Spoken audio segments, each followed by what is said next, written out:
ऐतिहासिक भूमि से, जहां महात्मा गांधी जी ने दांडी यात्रा जहां से प्रारंभ की अंग्रेजों के खिलाफ, और आज हमारे राहुल गांधी जी ने भारत जोड़ो यात्रा के माध्यम से संविधान के मूल्यों को, जो हमारे भारत के शाश्वत मूल्य है, उसको बचाने के लिए उन्होंने एक अभियान छेड़ा है।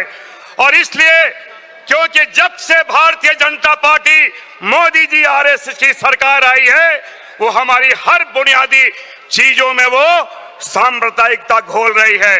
जब हमने आम लोगों की बुनियादी बातें हमने शुरू की, जब हमने रोटी की बात की, वो बीफ की बात करने लगे। जब हमने कपड़े की बात की, वो हिजाब की बात करने लगे। जब हमने मकान की बात की, वो बुलडोजर की बात करने लगी।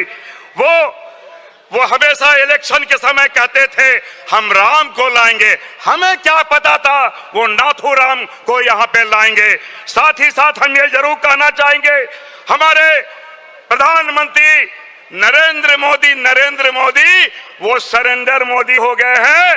एक तरफ अमेरिका में जाके वो ट्रंप की तारीफ कर रहे हैं और ट्रंप हमारे देश में टैरिफ पे टैरिफ लगा रहे हैं। अब जब राहुल गांधी जी ने आवाज उठाई भारत जोड़ो यात्रा के माध्यम से, जब बेरोजगार युवक ढंग की नौकरी वो मांगने लगे, तो ये संघ की नौकरी देने लगे। ये आज हमारे सामने एक स्थिति आ गई है। मैं जरूर कहना चाहूंगा, कांग्रेस का इतिहास संघर्ष के इतिहास है। जब भी हम सारे लोग, क्योंकि राजनीति का एक सामाजिक कृत्य भी है, जब भी हम किसी भी सामाजिक कृत्य या शादी की बात करते हैं तो परिवार का खानदान देखते हैं। जब कांग्रेस का हम लोग सौभाग्यशाली हैं, हम भी अपने खानदान को देखते हैं, कांग्रेस को खानदान को देखते हैं।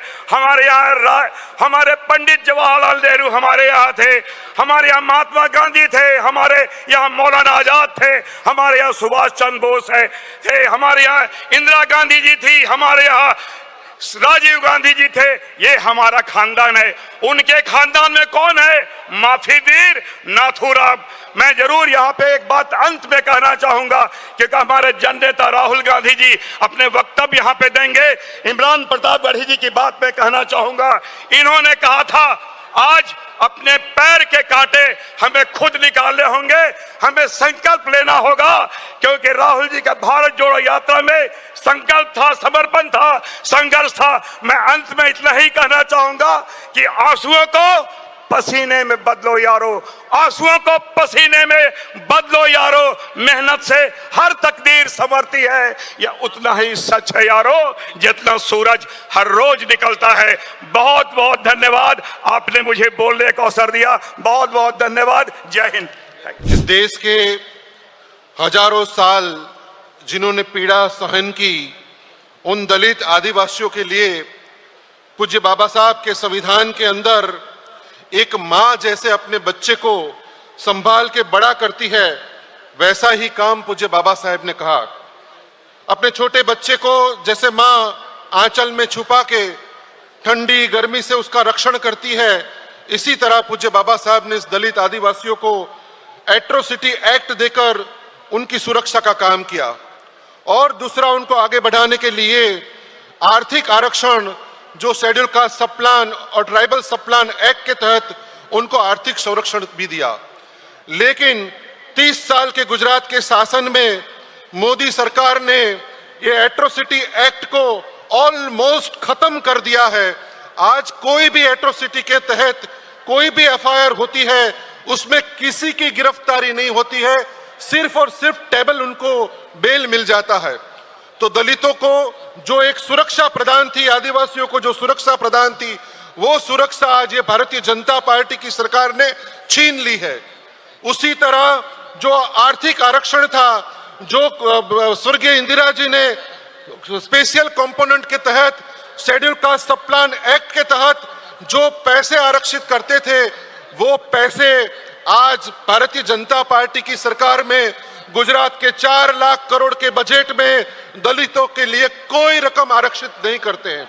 और जो थोड़ी रकम आरक्षित होती है, उनमें से 90% रकम बिन दलित, बिन आदिवासियों के लिए के काम में खर्च हो जाती है। और इस तरह से दलित का, गुजरात में आदिवासियों का, पिछड़े वर्ग ओबीसी का, गरीब स्वर्णों का कोई कल्याण का काम होता नहीं है। तो मैं आशा रखता हूं कि आपने आने वाले समय के अंदर जिस तरह से राहुल जी ने देश के गरीबों का हाथ थामा है, उसी तरह आने वाले समय में इस गुजरात की भूमि में, इस बापू सरदार की भूमि में हम सब साथ में मिलके इस भारतीय जनता पार्टी की अन्याय और अत्याचारी सरकार के सामने डट के लड़ेंगे और 2027 में राहुल जी के वचन को हम साक्षात करके इस भूमि पे फिर से एक बार बापू और सरदार की, आपकी और हमारी, राहुल जी और खड़गे जी की सरकार बना के कांग्रेस की सरकार बनाएंगे। जय कांग्रेस, जय गुजरात, जय भीम।